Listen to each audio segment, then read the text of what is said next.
I still don't understand why William and the royal family, but really William, didn't just help out his wife's parents and save his wife from this humiliation. Because say whatever you want, this can't be her proudest moment. You know, Kate Middleton is not sitting there thinking, oh, I feel so proud that my parents have been publicly humiliated by having to file bankruptcy because they couldn't come up with £300,000. £300,000 for me is a lot of money, right? It's a lot of money. But for people like William, who sits on a $1 billion plus fortune, to which he became, the owner, he was the heir for many years while his father, King Charles, owned the Duchy of Cornwall. And after Charles ascended the throne, the duchy went to William. It's worth over $1 billion. And this is his money. It's not the money for the British people. That's their money, right? And so you're a billionaire, right? And you have a wife for 15 years. I mean, she's not a gold digger because, well, I mean, look, after 15 years of marriage, I mean, even if if she was ever a gold digger at the beginning, and that's a big if, I'm not saying that she was or she wasn't. I have no idea. But certainly she's proven herself for 15 years or more. In fact, they've been together maybe 20 years because they dated for at least 10 years before they got married. So you could be looking at more like 25 years together. So she's proven herself. She's not a gold digger. She's not there for his money. She stuck it out with you, right? And so now she's your wife. She's the mother of your three children, right? You are a billionaire, right? I am having trouble, quite frankly, understanding what was so hard for you to write an IOU, if not give an outright gift to your wife's parents to save them all from this public embarrassment. Nobody wants to file bankruptcy, right? I mean, I'm not saying that bankruptcy is an embarrassment, but I mean, if you're rich and you're holding yourself out as rich, if you are a monarch, if your daughter is married to a billionaire and you've held yourself out as this upper class, upper crust person, and then it turns out that you can't even afford to pay $300,000 to, you know, to prevent a bankruptcy. Well, I think that was the fee that they owed the solicitors. So maybe it was even more than that that they needed. But they didn't even need $1 million to prevent the bankruptcy. They needed considerably less to prevent the bankruptcy, just to have, some cash on hand to tide them over until they turn the corner. And your husband is a billionaire and he can't help your parents? He can't help you and then you help your parents? This is pretty this is rough. I mean, what's family for if not to help each other? I mean, if he can't help your parents after you've proven yourself and given him all of yourself for 20 years plus, and then your parents are in a jam, and I'm sure that even if your parents didn't want your help, and you had offered to help and insisted on helping, they wouldn't have said no unless there is something in it for them to stiff their creditors. Unless they wanted to stiff their creditors on purpose and use the money for something else.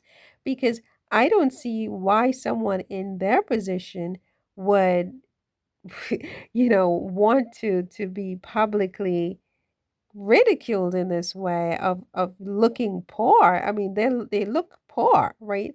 And poor is fine unless you held yourself out as rich, right? It's kind of like Donald Trump, where money's no object. He just has so much money. He has a bottomless pit of money. It's just he's Mr. Money, money, money, money, money, money. And then come to find out that he has these judgments in New York One of them is for 300 million. I mean, it's a lot of cheese. 300 million is a lot of cheese. It's a lot different from 300,000, I tell you that much.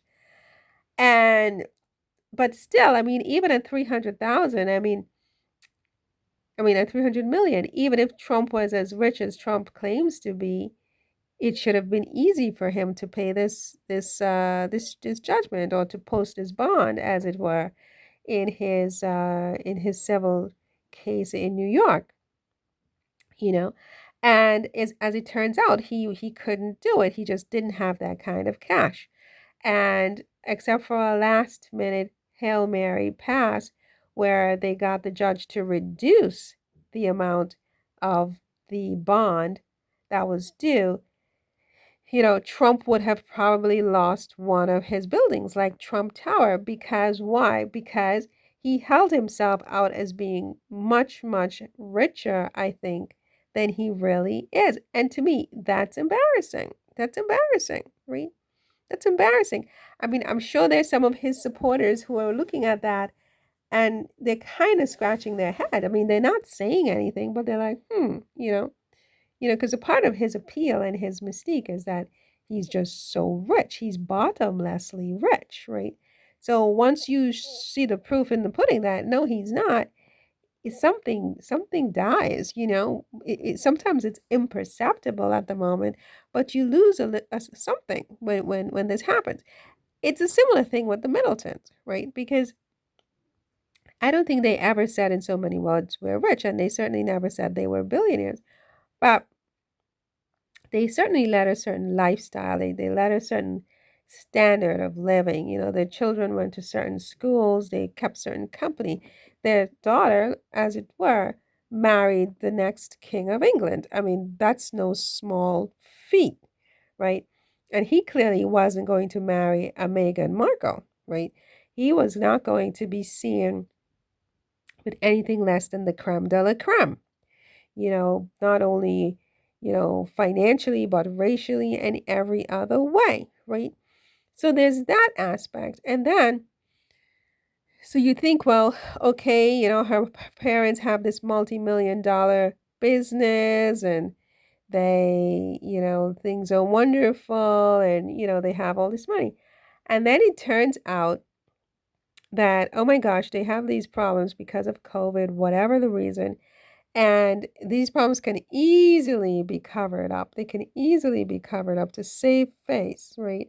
Because their daughter is now successfully married to one of the wealthiest men in England. He's the next king of England. He's sitting on a $1 billion fortune, the Duchy of Cornwall, among other assets, by the way.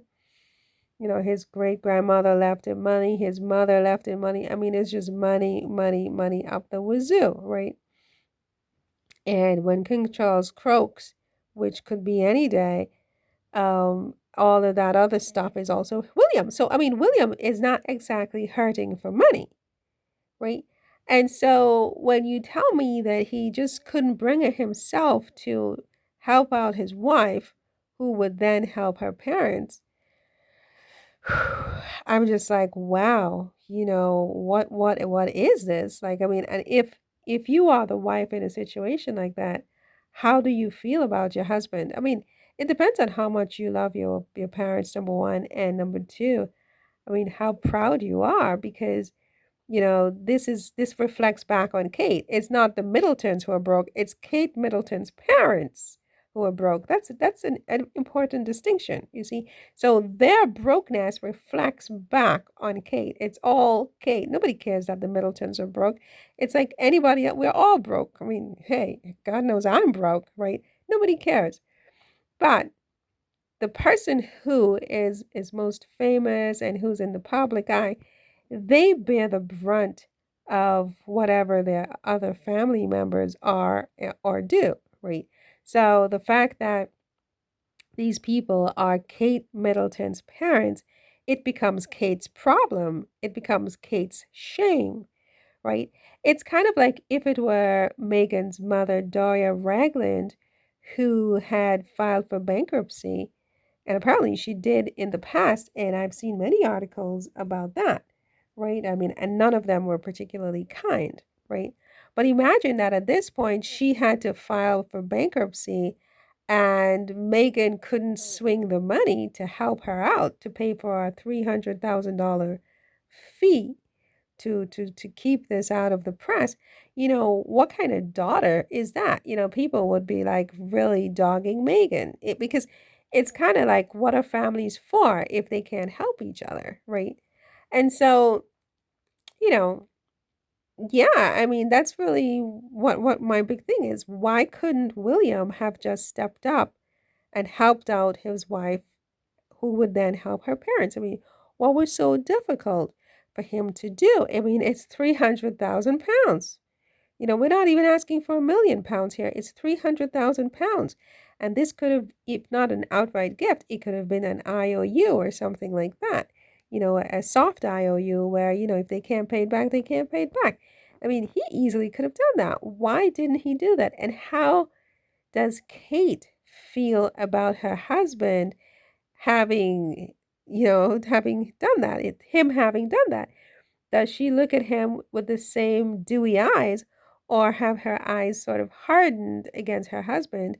Like, how could you do this to me, you cheap, mean, etc., etc., etc., etc., right?